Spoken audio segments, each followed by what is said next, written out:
जो भी अभ्यर्थी यूजीसी नेट केंद्रीय या राज्य स्तरीय शिक्षक भर्ती परीक्षा की तैयारी हिंदी विषय लेकर कर रहे हैं या अन्य प्रतियोगी परीक्षाएं जिनमें सामान्य हिंदी से प्रश्न किए जाते हैं इसकी तैयारी कर रहे हैं, उन सबका दुबे हिंदी ज्ञानाश्रम चैनल पर प्रश्न श्रृंखला में स्वागत है। आप सभी आद्योपांत इस सत्र से जुड़कर अपनी सफलता सुनिश्चित करें। तो आइए अविलंब हम इस सत्र से जुड़ते हैं। पहला प्रश्न है, विसलदेव रासो किसकी रचना है? तो आप देखें, विसलदेव रासो नरपति नाल्ह की रचना है। पहला प्रश्न, विसलदेव रासो किसकी रचना है? नरपति नाल्ह की रचना है। इसके संबंध में कुछ चर्चा हम कर लेते हैं। यह रचना विक्रम संवत 1212 की है। 4 खंडों में रचित इस रचना में 128 छंद है। इस रचना में अजमेर के चौहान राजा विसलदेव तथा भोज परमार की पुत्री राजमती के विवाह, वियोग एवं पुनर्मिलन की चर्चा है। यह वीर गाथात्मक काव्य न होकर मूलतः एक विरह परक संदेश काव्य है।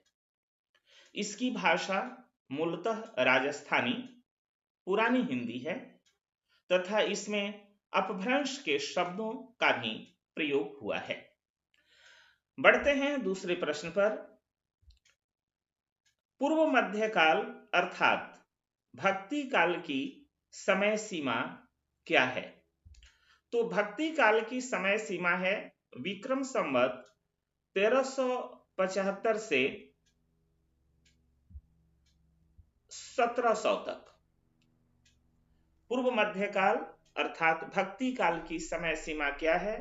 विक्रम संवत 1375 से 1700 तक। पूर्व मध्य काल को ही भक्ति काल कहा गया है। यह मूलतः 2 धाराओं में विभक्त हुआ, निर्गुण और सगुण। निर्गुण भक्ति धारा 2 भागों में बंटी, ज्ञानाश्रयी तथा प्रेमाश्रयी शाखा। सगुण भक्ति धारा भी 2 भागों में बंटी, राम भक्ति शाखा और कृष्ण भक्ति शाखा। तीसरे प्रश्न की चर्चा हम कर रहे हैं। गुरु नानक के गुरु कौन थे? तो गुरु नानक के गुरु कबीरदास थे। ठीक है, ये दूसरा प्रश्न भी अंडरलाइन हो गया। हाँ, तो गुरु नानक के गुरु कबीरदास। गुरु नानक के बारे में भी हम संक्षिप्त जानकारी प्राप्त करते हैं। गुरु नानक का जन्म 1469 ईस्वी में हुआ था। ये महात्मा सिख संप्रदाय के प्रवर्तक हैं। इनका जन्म कार्तिक पूर्णिमा संवत 1521 ईस्वी 1521 में तलवंडी ग्राम लाहौर में हुआ था। इनके पुत्र श्रीचंद उदासी संप्रदाय के प्रवर्तक हैं। कभी कभी यह प्रश्न आ जाता है कि उदासी संप्रदाय के प्रवर्तक कौन थे? तो श्रीचंद इन्हीं के पुत्र थे। इनकी वाणी श्री गुरु ग्रंथ साहब में संग्रहित है। गुरु नानक एक महान दार्शनिक, समाज सुधारक, धर्म सुधारक, सच्चे देशभक्त और योगी थे। इन्होंने धर्म के सभी बाह्य आडंबरों का खंडन किया तथा सभी के प्रति प्रेम और करुणा पर जोर दिया। बढ़ते हैं अगले प्रश्न की तरफ। चौथा प्रश्न है, मृगावती के रचनाकार कौन है? तो मृगावती के रचनाकार हैं कुतुबन। ये संवत 1550 के लगभग शेर शाह के पिता हुसैन शाह के दरबार में रहते थे।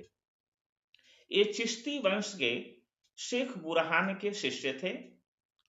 मृगावती में चंद्रगिरी के राजा गणपति देव के राजकुमार और कंचनपुर के राजकुमारी की प्रेम कथा का वर्णन है। इस रचना की भाषा अवधी है तथा इसमें प्रेम मार्ग के त्याग और कष्टों का वर्णन है। अगला प्रश्न है, राम रक्षा स्तोत्र की रचना किसने की? तो राम रक्षा स्तोत्र की रचना रामानंद ने की। ये वैष्णव संत थे तथा राम कथा के ओज एवं माधुर्य भाव की सरस अभिव्यक्ति करके जनमानस को आप्लावित किए। इन्होंने काशी के पंचगंगा घाट स्थित श्रीमठ में गुरु राघवानंद से शिक्षा प्राप्त की।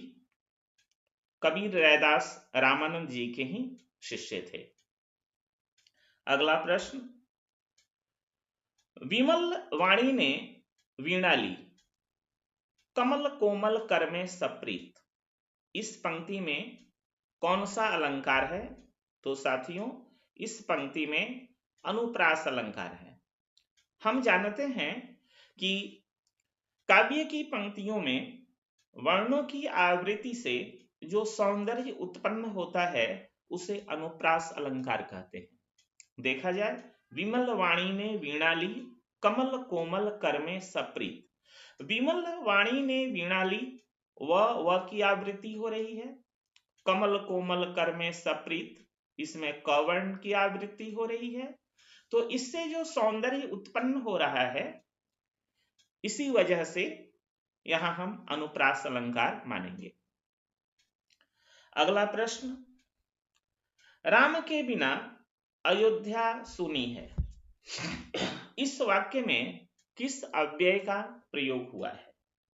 तो इस पंक्ति में संबंध बोधक अव्यय का प्रयोग हुआ है। संबंध बोधक अव्यय, अव्यय को ही हम अविकारी शब्द के नाम से जानते हैं।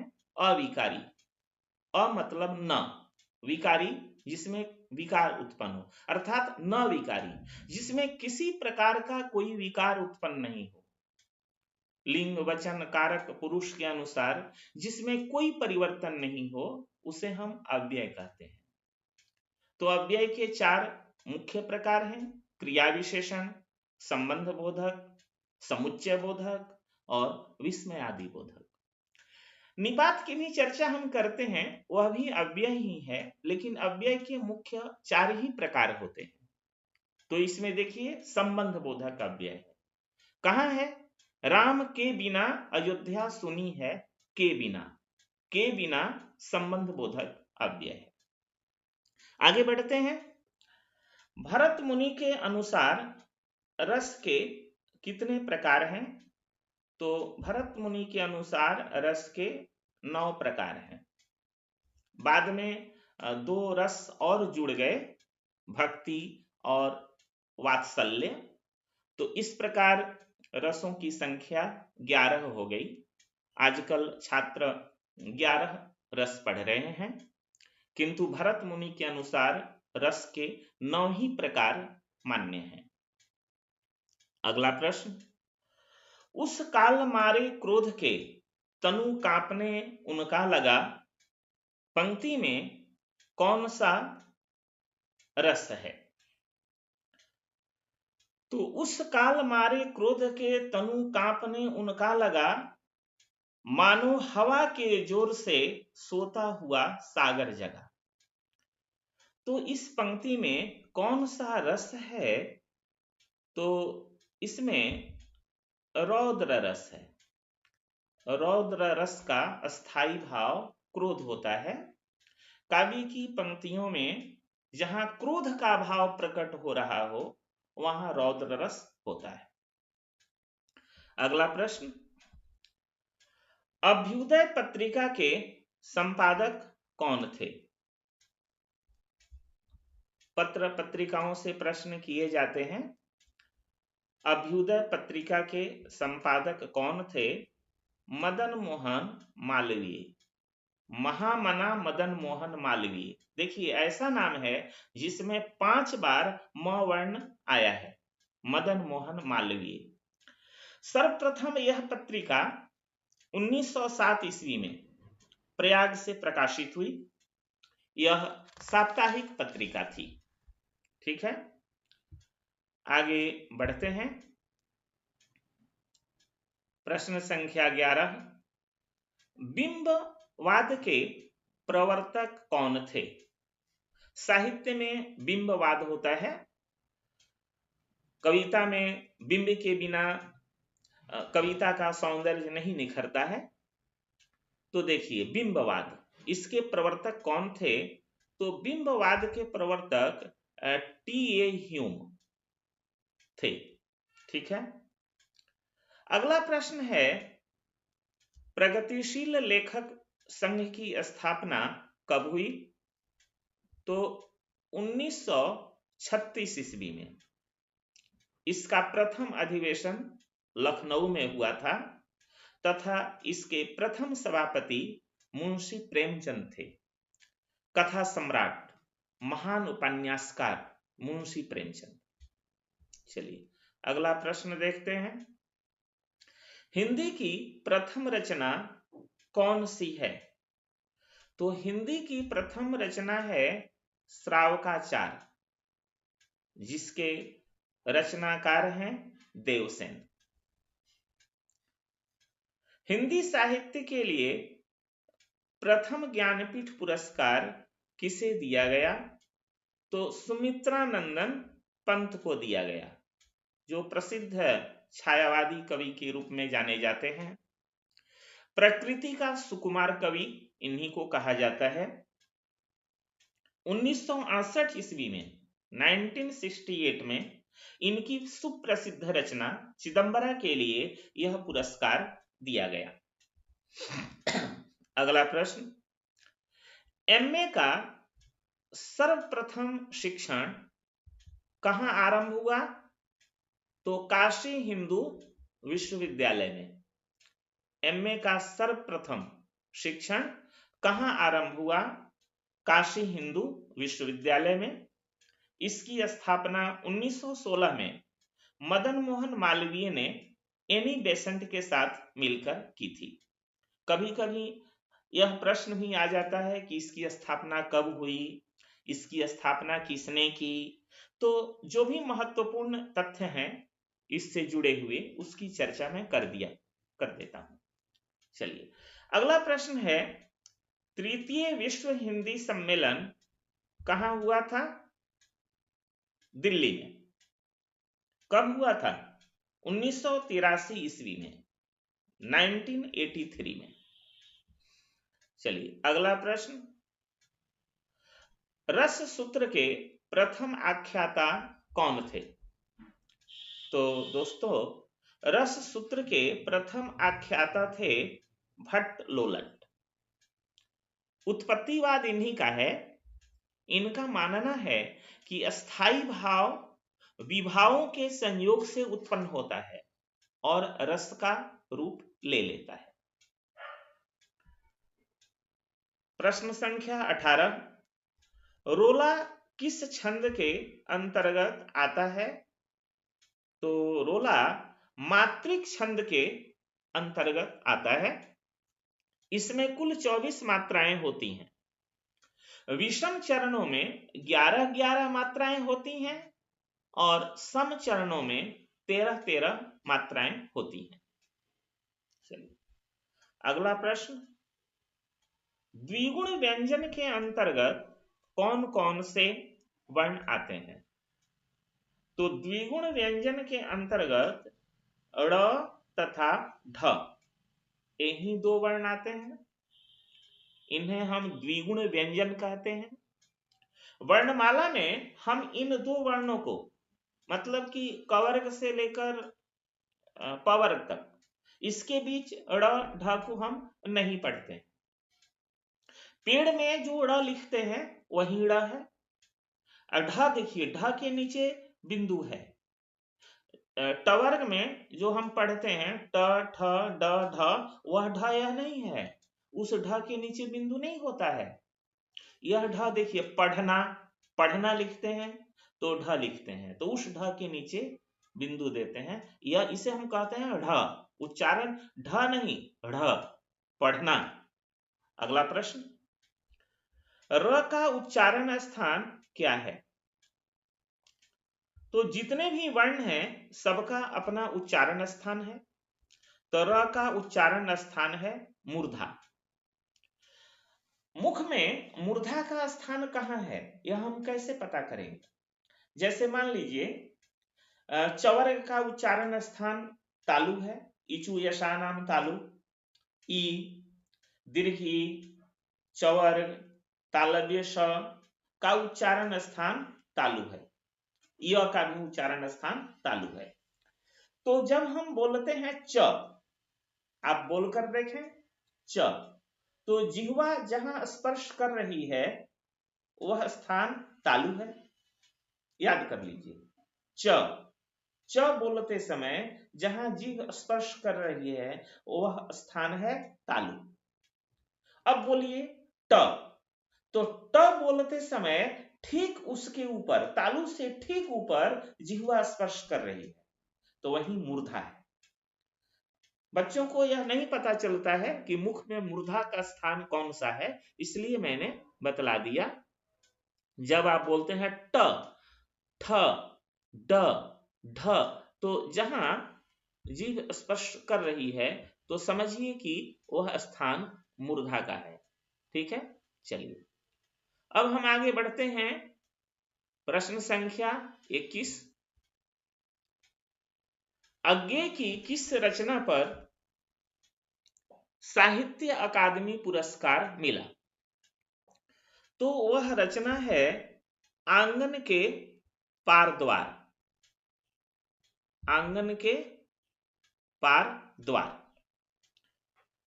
1964 ईस्वी में इन्हें इस काव्य संग्रह के लिए यह पुरस्कार मिला। इनकी बहुचर्चित कविता असाध्य वीणा इसी काव्य संग्रह में संकलित है। असाध्य वीणा यूपीएससी के पाठ्यक्रम में भी है। जो बच्चे हिंदी लेकर परीक्षा की तैयारी करते हैं, यूपीएससी की तैयारी करते हैं, वे इस कविता से परिचित होंगे। चलिए अब हम बढ़ते हैं अगले प्रश्न की तरफ। कौवे और काला पानी किसकी रचना है? तो कौवे और काला पानी रचना है निर्मल वर्मा की। इस रचना पर इन्हें साहित्य अकादमी पुरस्कार मिल चुका है। निर्मल वर्मा को कब मिला है? 1985 ईस्वी में, 1985 में। प्रश्न संख्या 23, मौसम कौन कुटिल खल कामी? कभी कभी परीक्षा में इस तरह के प्रश्न आते हैं कि यह पंक्ति किसकी है, किसके द्वारा विरचित है, यह उक्ति किसकी है, यह कथन किसका है। तो इस तरह के प्रश्नों से भी हम वाकिफ हों, परिचित हों। तो मौसम कौन कुटिल खल कामी, यह पंक्ति किसकी है? तो यह पंक्ति है सूरदास की, जो बहुत बड़े कृष्ण भक्त थे। कृष्णाश्रयी शाखा के प्रमुख कवि के रूप में जाने जाते हैं। सुरसारावली, सुरसागर, साहित्य लहरी इनकी प्रसिद्ध रचनाएं हैं। एक कृष्ण के अनन्य भक्त एवं कृष्ण भक्ति धारा के सर्वोत्कृष्ट कवि हैं सूरदास।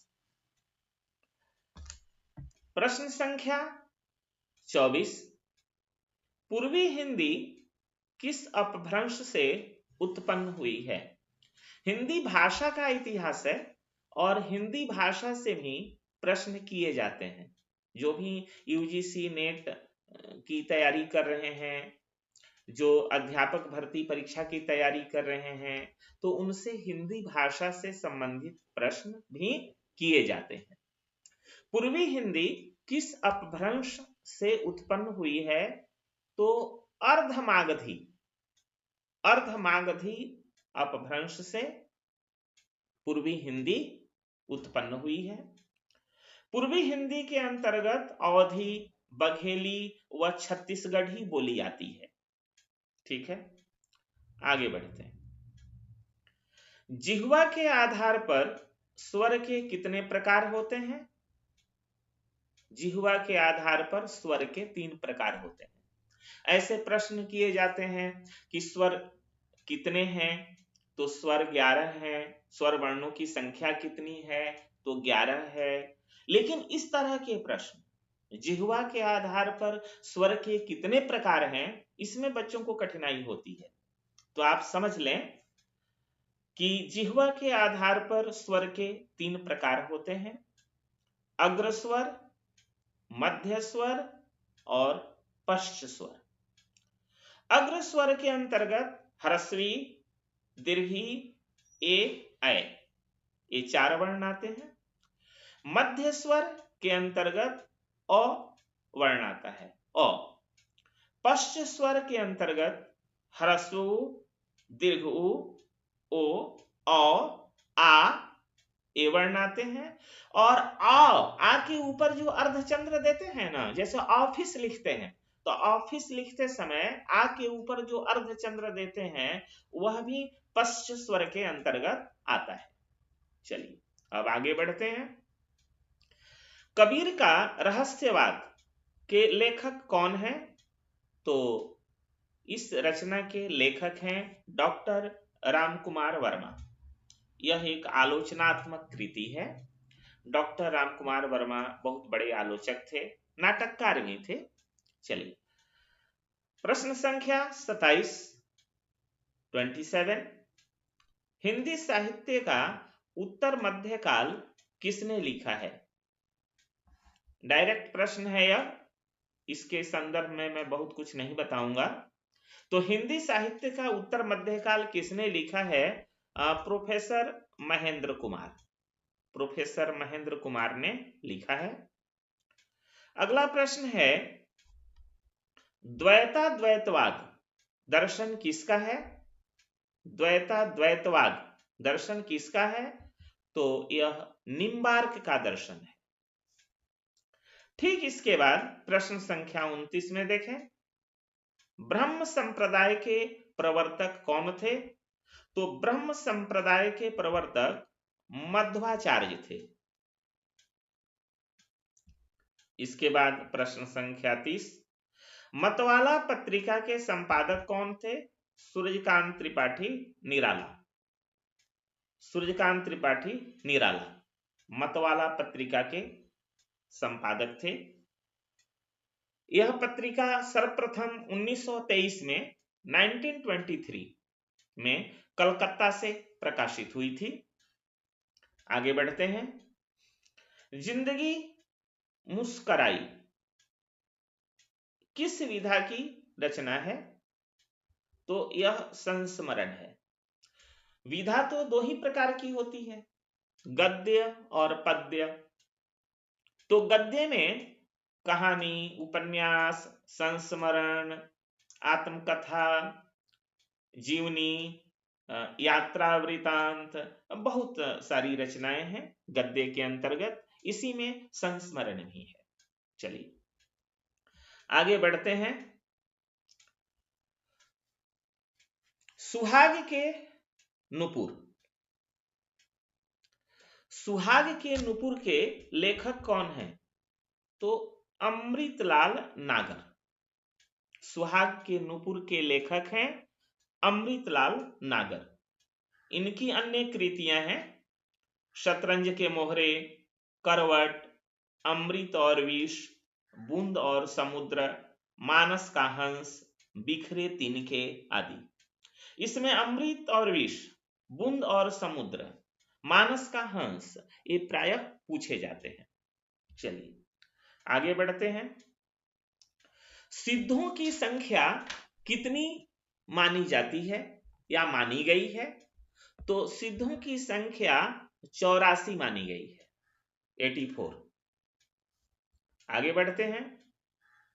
प्रश्न संख्या 34, नाथों की संख्या कितनी मानी गई है? तो नाथों की संख्या 9 मानी गई है। कभी कभी आलवार संतों की संख्या भी पूछ दी जाती है, तो आलवार भक्तों की संख्या 12 मानी गई है। चलिए, यह प्रश्न में नहीं है, मैंने अलग से बता दिया। चर्या पद के रचयिता कौन है? तो चर्या पद के रचयिता हैं सबरपा। ठीक है, सबरपा चर्या पद के रचयिता हैं। प्रश्न संख्या 36 देखा जाए। रामचंद्र शुक्ल का हिंदी साहित्य का इतिहास प्रथमतः हिंदी शब्द सागर की भूमिका में किस शीर्षक से प्रकाशित हुआ? तो किस शीर्षक से प्रकाशित हुआ था? हिंदी साहित्य का विकास।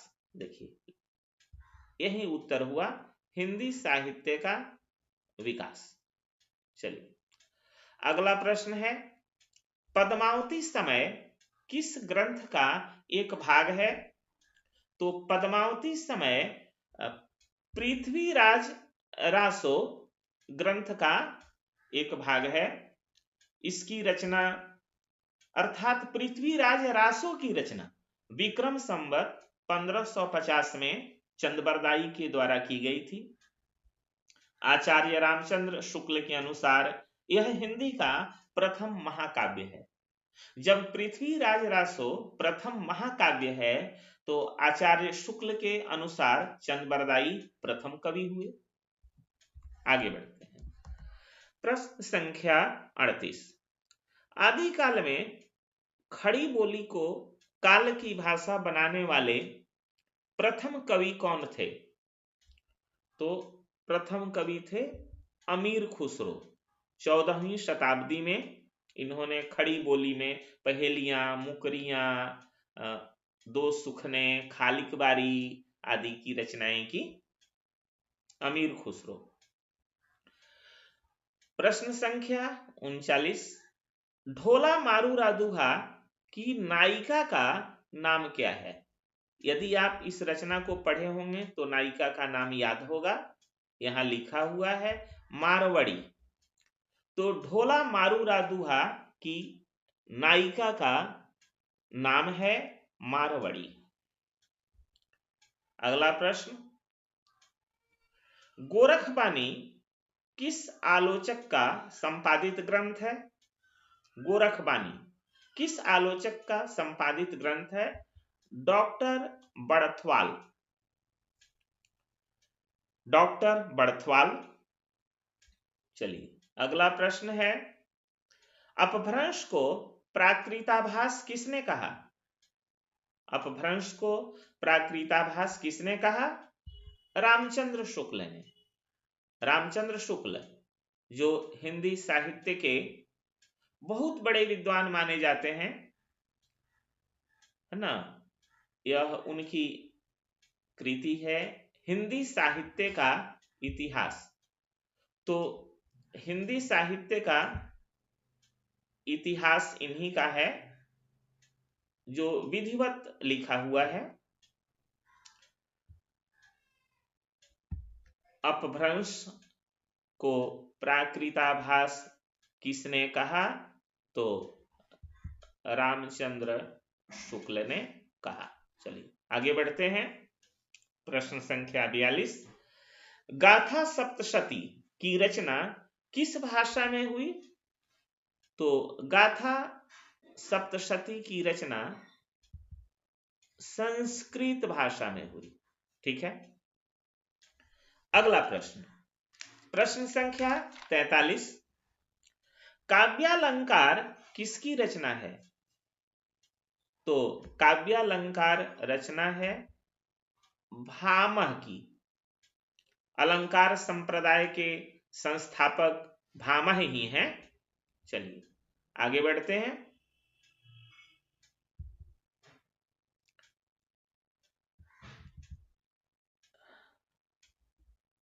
अगला प्रश्न है,